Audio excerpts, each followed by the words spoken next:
કેમ છો મિત્રો? તો હવે નેક્સ્ટ થિયરી સ્ટાર્ટ કરીએ. સરેરાશ જીવનકાળ, મીન લાઈફ, ટો. હવે પહેલાં જ તમને ચોખવટ કરી દઉં કે આપણા ગુજરાત બોર્ડનું જે જૂનું પાઠ્યપુસ્તક હતું એની અંદર સેમેસ્ટર 4 અને એનું પ્રકરણ નંબર 6 એ હતું ન્યુક્લિયસ. તો એની અંદર જે સરેરાશ જીવનકાળની થિયરી આપેલી છે એ થિયરી ખૂબ જ સહેલી છે. એની જે એક્સપ્લેન કરવાની મેથડ છે એ ખૂબ સહેલી છે. એની સામે આપણે અત્યારે જે NCERTની જે બુક અત્યારે આવેલી છે ગુજરાતીમાં ટ્રાન્સલેટ થઈને, એમાં એ જ બાબત આપેલી છે પણ થોડી કોમ્પ્લેક્સ રીતે આપેલી છે. એટલે આ જે એક્સપ્લેનેશન હું તમને સરેરાશ જીવનકાળનું આપું છું એ સરેરાશ જીવનકાળનું એક્સપ્લેનેશન હું તમને ઓલ્ડ ટેક્સ્ટબુક પ્રમાણે આપું છું. એટલે તમે કદાચ એમાંથી તૈયારી કરો તો ચાલે, તમારા સર તમને હોમવર્ક આપતા હોય કે જે હોય તમે એમાંથી કરશો તો પણ ચાલશે. All right. તો હવે સરેરાશ જીવનકાળ જે છે એ શું છે? તો સૌથી પહેલાં છે ને મિત્રો, આગળ શબ્દ આવે છે સરેરાશ. All right. તો સરેરાશ એટલે એવું છે કે ભાઈ અહીંયા જે છે ને એ મિનિમમ કિંમત પણ નથી લેવાની, મેક્સિમમ કિંમત પણ નથી લેવાની, પણ આ બધાનું સરેરાશ શું છે.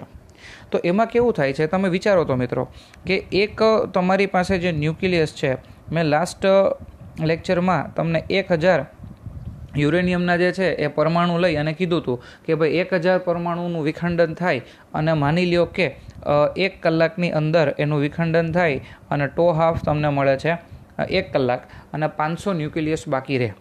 તો મિત્રો 1000માંથી જે છે ને આ 500 ન્યુક્લિયસ શહીદ થઈ ગયા, બરાબર. તો આ 500 ન્યુક્લિયસ જે છે એ કેટલી વાર માટે જીવે છે, બરાબર? જે લોકો શહીદ થઈ ગયા એની પાસે લાઈફ કેટલી હતી? તો કે 1 કલાક. ઓકે.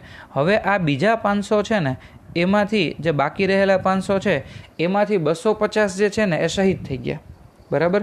અને બીજા 250 હજી જીવે છે. તો આ 250 છે એની લાઈફ કેટલી થઈ મિત્રો? 2 કલાક. સમજાય? પછી આ 250 છે ને એના અડધા થાય ને તો સપોઝ 125. તો આ 125 છે ને, બરાબર, એની લાઈફ કેટલી થઈ? તો કે 3 કલાક. સમજાય? પછી આ 125ના અડધા થશે, પછી એના અડધા થશે. તો કહેવાનો મતલબ એ છે કે 1000 જે ન્યુક્લિયસ હતા એ બધા પાસે લાઈફ એક સરખી નથી.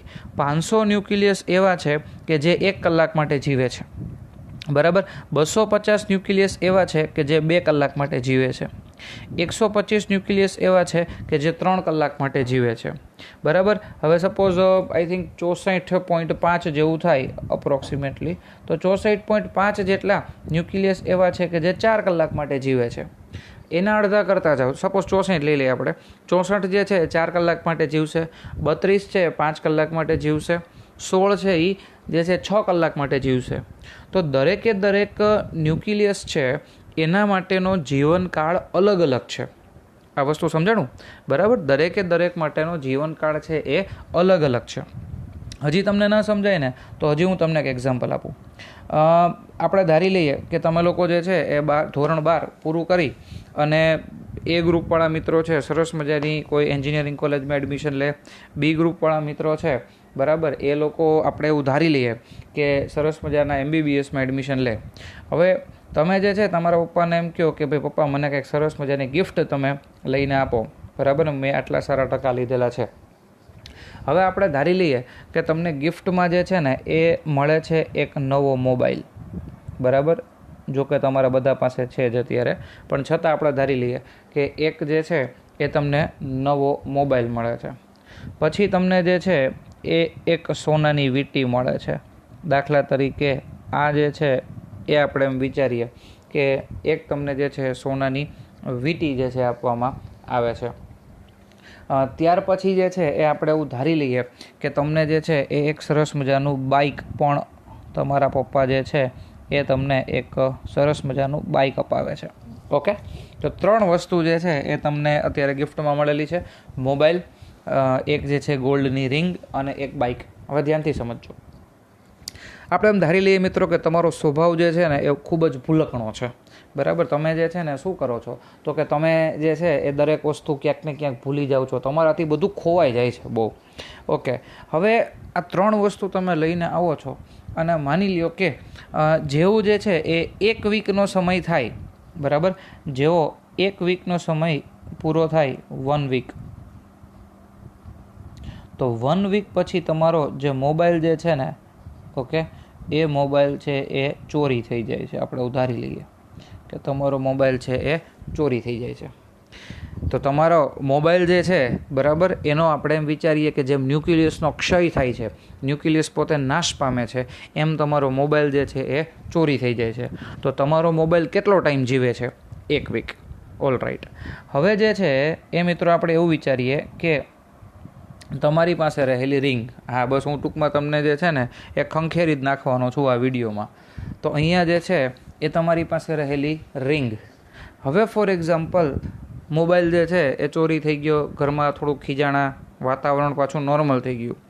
હવે તમે તમારા ભાઈબંધ દોસ્તારો ભેગા બહાર ફરવા જાઓ છો અને માની લ્યો કે 2 વીક પછી, આફ્ટર 2 વીક્સ, બરાબર, આફ્ટર 2 વીક્સ તમારી જે રિંગ છે એ ખોવાઈ જાય છે. માનો કે તમે લોકો બધા ક્યાંક રિસોર્ટમાં ગયા અને કંઈક સ્વિમિંગ પુલમાં તમે બધા સ્વિમિંગ કરતા હતા અને તમારી રિંગ જે છે, બરાબર છે, એ રિંગ તમારી ખોવાણી, બરાબર. તો આ રિંગ જે છે એ ખોવાઈ જાય છે, આપણે એવું ધારી લઈએ, બરાબર. ઓકે, ફરીથી જે છે માનો કે ઘરમાં તમને ખીજાય, XYZ વગેરે વગેરે વગેરે. અને પછી જે છે તમારી પાસે હવે ગિફ્ટ દીધેલું બાઇક જ વધે છે.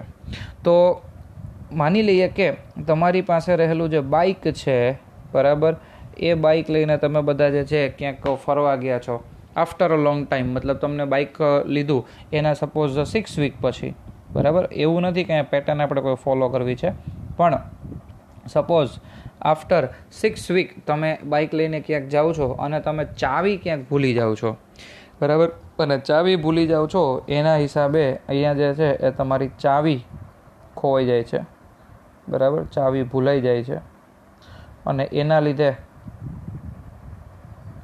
તમારું આ બાઇક જે છે શું થયું મિત્રો, તો કે કોઈ લઈ ગયું. All right. તો હવે છે ને તમારી દરેક વસ્તુ માટે જે જીવનકાળ છે ને એ અલગ અલગ છે. તમારો મોબાઈલ કેટલો ટાઈમ જીવે છે? 1 વીક. તમારી ગોલ્ડની રિંગ કેટલો ટાઈમ જીવે છે?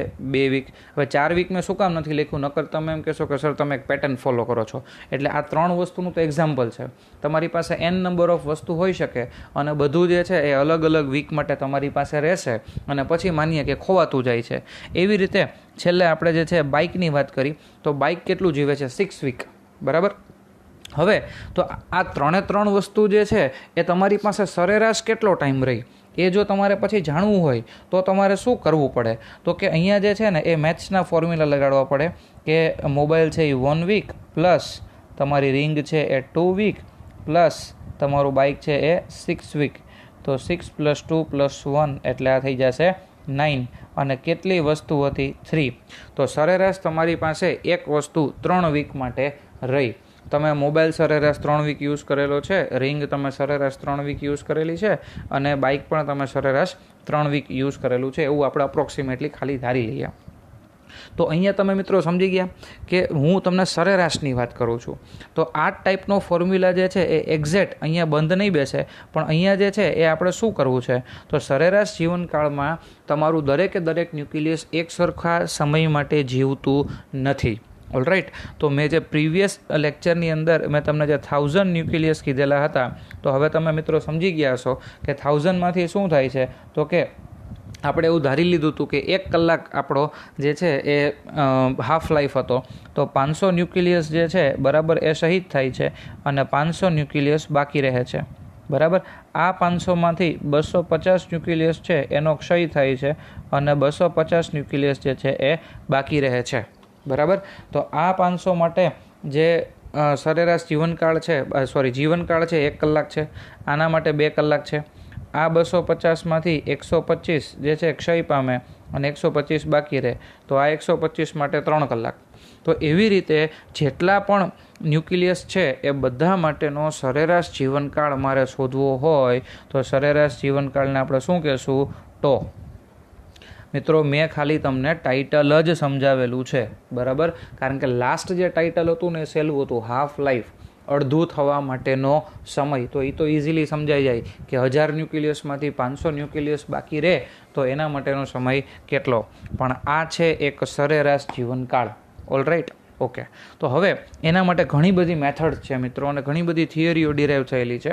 તો હવે જો આપણે થિયરીના ઊંડાણમાં ન જઈએ, બરાબર, તો સીધું તમે એક બહુ સરસ વસ્તુ યાદ રાખી શકો કે રેડિયો ન્યુક્લિલાઇડના નમૂનામાં ન્યુક્લિયસની સંખ્યા N0માંથી ઘટીને N0/E થવા માટે લાગતો સમય એટલે સરેરાશ જીવનકાળ ટો. હવે આ મેથડ મિત્રો હું શું કામ સમજાવું છું? તો કે લાસ્ટ થિયરીની અંદર આપણે જે છે એ N0/2 લીધું હતું ને, એને કહેવાય હાફ લાઈફ, બરાબર? એને શું કહેવાશે? અર્ધ આયુ. તો N0/2 થાય તો અર્ધ આયુ, અને N0/E થાય તો મીન લાઈફ ટો. એટલે તમને થિયરી યાદ રાખવામાં સરળતા પડે એટલે હું તમને આ મેથડથી થિયરી કરાવું છું. તો હવે તમે જોશો ને તો આનું ડેરિવેશન પણ બહુ ઇઝી થઈ જશે. તો હવે આપણે લાસ્ટ ટાઈમની જેમ જ જે છે એ શું કરીએ, અહીંયા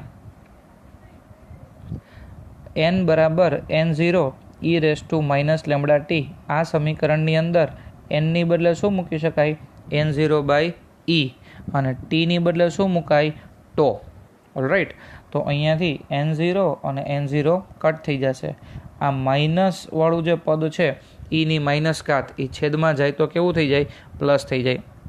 એટલે અહીંયા સાદુરૂપ જે છે એ સાદુરૂપની અંદર આપણને શું જોવા મળશે? તો 1/E એના બરાબર 1/e⁻t. ચોકડી ગુણાકાર કરીએ અને જમણી બાજુ લઈ જઈએ અને આ બાજુ લઈ જઈએ, બરાબર? તો e⁻t બરાબર 1. અને હવે અહીંયા જે છે એ e⁻t છે તો બંને બાજુ આપણે શું કરશું? પેલું ln વાળો જે છે એ અહીંયા જે છે, સોરી મિત્રો, એક પ્રિન્ટ મિસ્ટેક રહી ગઈ છે. e⁻t એના બરાબર e⁻1. ઓકે, અહીંયા પ્રિન્ટ મિસ્ટેક છે, તો e⁻1 આવશે. તો e⁻t એના બરાબર e⁻1. તો λt એના બરાબર શું થઈ જશે મિત્રો? 1. કારણ કે બંને ઈના ઘાતના સ્વરૂપમાં છે. તો અહીંયા જે છે એ આવું થઈ જશે કે λ × τ એના બરાબર 1. તો ટો એના બરાબર શું થઈ જશે? 1/λ. સમજાય? ટો × λ બરાબર 1 શું કામ થયું? કારણ કે આ પણ ઈની ઘાત છે અને 1 પણ ઈની ઘાત છે. તો બંનેને આપણે સરખાવી દીધા કે λ × τ બરાબર 1, તો ટો બરાબર 1/λ. બરાબર મિત્રો? તો આ રીતે જે છે એ તમને ટો અને લેમડા વચ્ચેનો સંબંધ મળી જાય છે. ઓકે, હવે છે ને આને જરાક આપણે પ્રીવિયસ થિયરીની સાથે કમ્પેર કરીએ. જોજો, ટો અહીંયા લખું છું, ટો એના બરાબર 1/λ. એટલે જો તમને સરેરાશ જીવનકાળ અને લેમડા વચ્ચેનો સંબંધ પૂછવામાં આવે તો ટો બરાબર 1/λ સીધું થાય. પણ જો તમને એમ કહેવામાં આવે કે ટો હાફ અને લેમડા વચ્ચેનો સંબંધ, તો ટો હાફ બરાબર શું થશે? 0.693/λ. બરાબર? એટલે આ બાબત એક તમારે ખાસ યાદ રાખવી કે ટો હાફ એના બરાબર 0.693/λ અને ટો બરાબર 1/λ. ઓકે, બીજી એક વસ્તુ થઈ શકે, અહીંયા 1/λ છે ને, તો અહીંયા મારે જો ટો હાફના સ્વરૂપમાં કિંમત મૂકવી હોય તો હું 0.693 ને છેદમાં લઈ લઉં, બરાબર? તો જે છે એ આવું થઈ જશે કે ટો એના બરાબર ટો હાફ છેદમાં 0.693, અને પછી 0.693 ને આપણે શું કરશું? ટોની સાથે ગુણાકારમાં લઈ જશું. તો મને આવું મળી જશે કે ટો હાફ એના બરાબર 0.693 ટો. તો આ બધા સૂત્ર જે છે એ તમારે સીધા યાદ રાખવાના છે, દાખલાની અંદર કામમાં આવશે. બરાબર? તો એકવાર ફરીથી યાદ કરી લઈએ. આ તો જે છે તમને યાદ રહી જ જશે કે ટો એના બરાબર 1/λ.